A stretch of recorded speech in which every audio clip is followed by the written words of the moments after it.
Hi viewers, welcome to our channel. ప్రస్తుతం మనతో పాటు సీనియర్ జర్నలిస్ట్ దాము బాలాస్ అన్నారు, వాటితో మాట్లాడదాం. నమస్కారం సార్. నమస్తే. సార్, కవిత గారికి తిహార్ జైల్లో మంచి సౌకర్యాలు కల్పించారంట, ఇద్దరు అసిస్టెంట్లు కూడా పెట్టారని చెప్పేసి వార్తలు బయటకు రావడం చూస్తున్నాం. సో ఎటువంటి సౌకర్యాలు కల్పించారు, ఈ అసిస్టెంట్లు ఎందుకు పెట్టారు, అసలు తిహార్ జైల్లో 6 జైళ్ళు ఉన్నాయంట కదా, అసలు ఏ జైల్లో కవిత గారు ఉన్నారు? తిహార్ జైల్లో అది మొత్తం జైల్ కాంప్లెక్స్. అది 400 ఎకరాలు ఉంటాయి. మొత్తం 6 జైళ్ళు ఉంటాయి.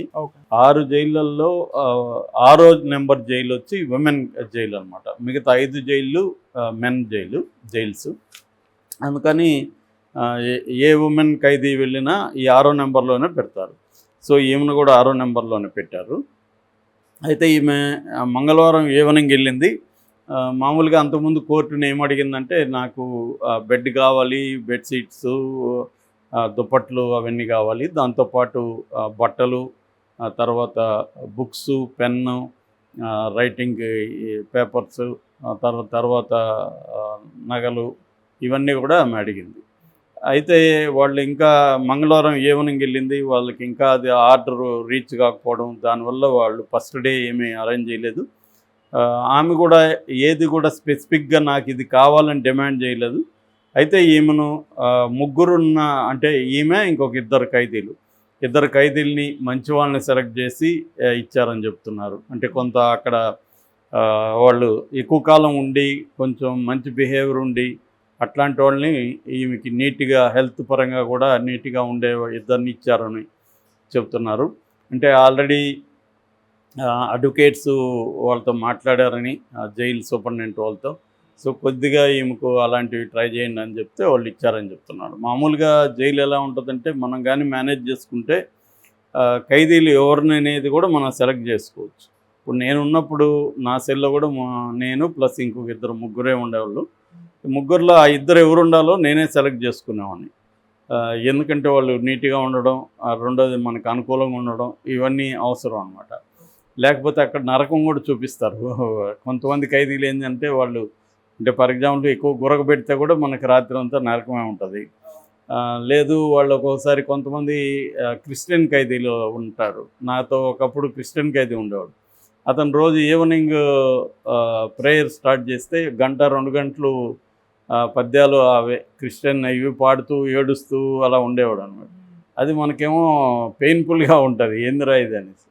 సో ఇట్లా రకరకాల ఇష్యూస్. కొంతమందికి రాత్రి అంతా ఎక్కువ లేస్తూ ఉంటారు. కొంతమంది ఏమో టీవీ నాకు నచ్చిన ఇదే నేను పెట్టుకుంటానని గొడవ పడతారు. ఇలాగా రకరకాల వాళ్ళు ఉంటారు. ఖైదీలు ఎందుకంటే అక్కడ మామూలుగా ఇక్కడ బయటే మనకి అనేక మానసిక సమస్యలు ఉంటాయి ప్రజలకి.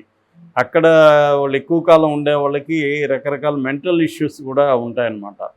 సో ఇవన్నీ దృష్టిలో పెట్టుకొని మన సెల్మేట్స్ వెరీ ఇంపార్టెంట్ మనకు అక్కడ. సో అందుకని కవితకి అట్లా రికమెండ్ చేస్తే విమెన్ ప్రిజనర్స్ వాళ్ళు మంచి వాళ్ళని వేసినట్టుగా ఉన్నారు. రెండోది వాళ్ళిద్దరిని అసిస్టెంట్లుగా కూడా పనిచేయమని, అంటే ఇంకేమైనా కావాలన్నా వాళ్ళే చూసుకోవడం. తర్వాత అంటే ఫర్ ఎగ్జాంపుల్ బట్టలు ఉతుక్కోవాలి, ఎవరు ఉతుకుతారు అక్కడ జైల్లో? మన బట్టలు మామూలుగా మనం ఉతుక్కోవాలి. కానీ మనం ఏం చేయొచ్చు అంటే, మనకి డబ్బులు ఉంటే ఎవరిన ఖైదీలే వాళ్ళే వాలంటరీగా వస్తారు. అంటే నేను నీ పనులన్నీ చేసి పెడతా, నాకు డబ్బులు ఇవ్వని. సో అలాగా ఈమెకు కూడా ఒక ఇద్దరిని ఇచ్చినట్టుగా తెలుస్తుంది. ఇద్దరు ఏదైనా హెల్ప్ చేయడం అవన్నీ. బట్ నిన్న కాట్ కానీ బెడ్ కానీ ఏమీ లేదు. అందరి ఖైదీలకి ఇచ్చే కింద ఒక చిన్న మందంగా ఉండేది ఒకటి ఇస్తారనమాట. దాన్ని వేసుకొని పడుకోవాలి. పైన ఒక బెడ్షీట్ ఇచ్చారు, దాని తర్వాత ఒక దుప్పటి కప్పుకోవడానికి బ్లాంకెట్ ఇచ్చారు. దాని తర్వాత మామూలుగా జైల్లో ప్రొవిజన్స్ ప్రకారం ఆమెకు సబ్బు ఇవన్నీ ఇచ్చారు, కానీ ఆమె అవన్నీ తెచ్చుకుందని చెప్తున్నారు.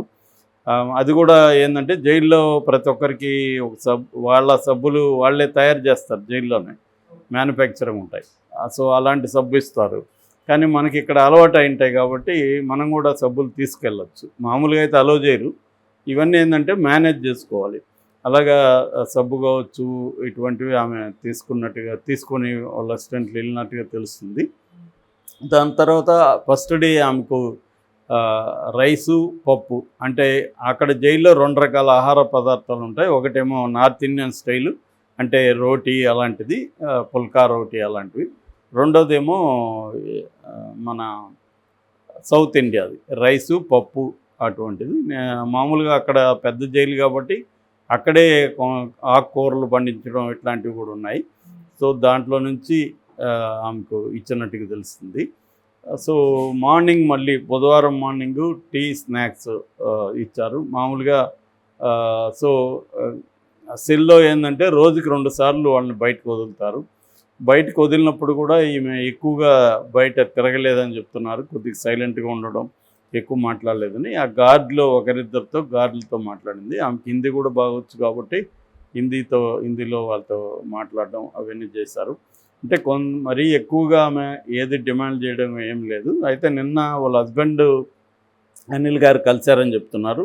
మొన్న అలో చేయలేదు వాళ్ళని, నిన్న అలో చేశారు. నిన్న వెళ్ళి కలిసినప్పుడు ఆమె ధైర్యంగా ఉన్నాను, మీరేమీ టెన్షన్ పడకండి, నా గురించి నేను ఇక్కడ ఉండాలని ఫిక్స్ అయ్యాను కాబట్టి ధైర్యంగా ఉన్నాను, ఏం కాదు, నేను మంచిగా పుస్తకాలు చదువుకుంటున్నాను, ఇబ్బంది ఏం లేదు అని చెప్పింది. అట్లాగే వాళ్ళ చిన్న కొడుకు ఆర్య, ఆమెకి 2 పిల్లలు, ఆర్య, ఆదిత్య. చిన్న కొడుకు ఆర్యకి ఎగ్జామ్స్ ఉన్నాయి. అతనికి స్కూల్లో ఇబ్బంది అవ్వచ్చు, మీ అమ్మ జైల్లో ఉందంటే కదా అని అడగడం ఇలాంటివి చేస్తారు కదా స్కూల్లో పిల్లలు.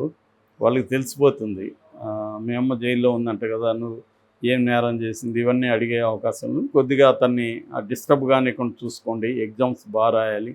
అట్లాగే వాళ్ళ టీచర్స్కి చెప్పండి, పిల్లల్ని ఎవరు కూడా మన బాబుని అట్లా వచ్చి మాట్లాడే విధంగా కాకుండా కొంత కనిపెట్టుకోమని చెప్పండి. ఇవన్నీ చెప్పించినట్టుగా తెలుస్తుంది. మామూలుగా అయితే పిల్లల ఎగ్జామ్స్ వీటికి సంబంధించి కవితనే ఎక్కువ ఇంట్రెస్ట్ తీసుకొని దగ్గరుండి వాళ్ళని గైడ్ చేయడం అవన్నీ చేస్తుంది అన్నమాట. అందుకనే ఆమె మధ్యంతర బెయిల్కి కూడా ఇదే కాజ్ మీద వేసింది.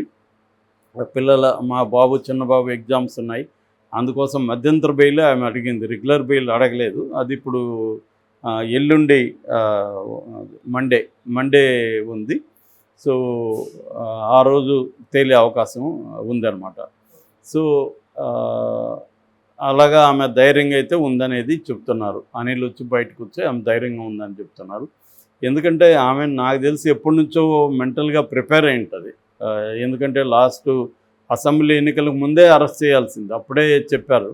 సో ఆమె మెంటల్గా ప్రిపేర్ అయి ఉంటుంది. కొంత యోగా చేయడం అవన్నీ చేస్తుంది. మెడిసిన్స్ అయితే అలో చేశారు. మెడిసిన్స్ ఆమెకి వెళ్ళినప్పుడు కూడా అక్కడ జైల్లో కూడా చెక్ చేస్తారు మొత్తం. అక్కడ డాక్టర్లు ఉంటారు కాబట్టి డాక్టర్ మొత్తం బీపీ ఇవన్నీ చెక్ చేస్తారు. బీపీ, హార్ట్ బీట్ ఇవన్నీ చెక్ చేస్తే బీపీ కొద్దిగా లోగా ఉన్నట్టు తెలిసింది.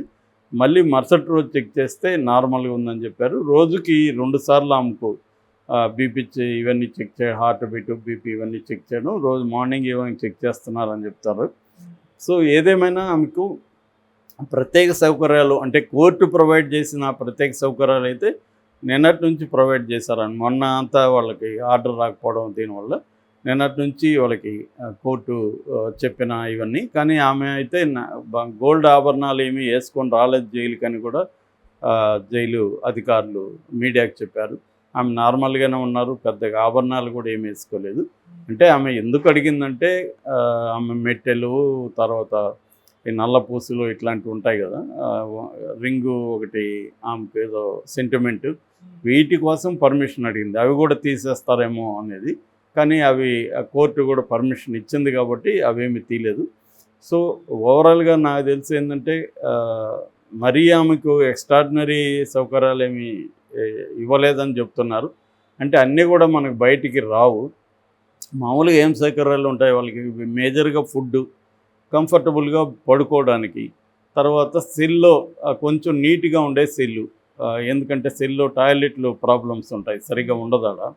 వాటర్ కూడా ఒక చిన్న తొట్టిలాగా కట్టి దాన్ని చిన్న వాటర్ ఉంటుంది, ఎక్కువ వాటర్ పెట్టుకోరు. ఎందుకంటే ఎక్కువ వాటర్ పెడితే ఉన్న ఆత్మహత్యలు చేసుకునే అవకాశాలు కూడా ఉన్నాయి నీళ్ళల్లో మునిగి. అందువల్ల అది ఉంటుంది. రెండోది ఏంటంటే ఎక్కువ మందితో కూడిన సెల్లో కానీ వేస్తే ప్రాబ్లం ఉంటుంది, వాళ్ళందరూ రకరకాలుగా బిహేవ్ చేసే అవకాశం ఉంటుంది. సో ఈమెకి ఆ రకంగా తీసుకున్నప్పుడు కొద్దిగా మంచి సౌకర్యాలు ఇచ్చారని చెప్పాలి. మామూలుగా అయితే నువ్వు నేను వెళ్ళామనుకో జనరల్గా వేసేస్తారు, ఎట్లా అంటే అట్లా 20 మంది 30 మంది మధ్యలో మనల్ని పడేస్తారు. ఆడ పడుకోవడానికి కూడా సరిగ్గా జాగా ఉండదు. ఎందుకంటే ఈ జైల్లో మొత్తం 6 జైళ్ళల్లో కెపాసిటీ 10,000 అయితే 20,000 మంది ఖైదీలు ఉన్నారనమాట. సో అందుకని మనకి ఆ జాగా అది ఇరుగ్గా ఉంటుంది. 20 మందితో 24 అవర్స్ 20 మందితో మనం ఉండడం అనేది వెరీ నరకంగా ఉంటుంది. అంటే ప్రైవసీ ఉండదు ఫస్ట్ ఆఫ్ ఆల్ నీకు. రెండోది ఎవడంటే వాళ్ళు గొడవలు ఉంటాయి, పాటలు పాడేవాడు ఉంటాడు, నిద్ర రాత్రులట్టు వాడు పాటలు పాడుకుంటారు, లేదా మాట్లాడుకునే వాళ్ళు ఉంటారు, బీడీలు సిగరెట్లు అక్కడే కాయించేవాళ్ళు ఉంటారు. ఇలాగ రకరకాల డిస్టర్బెన్సెస్ ఉంటాయి. సో ఆ రకంగా ఈమెకి లక్కీ అని చెప్పాలి. ఇద్దరు ఉండడం వాళ్ళతో కూడా మంచిగానే ఉందని చెప్తున్నారు కవిత కూడా. వాళ్ళని కొద్దిగా మంచిగా చూసుకుంటూ వాళ్ళు ఈమెను మంచిగా చూసుకుంటారు అన్నమాట.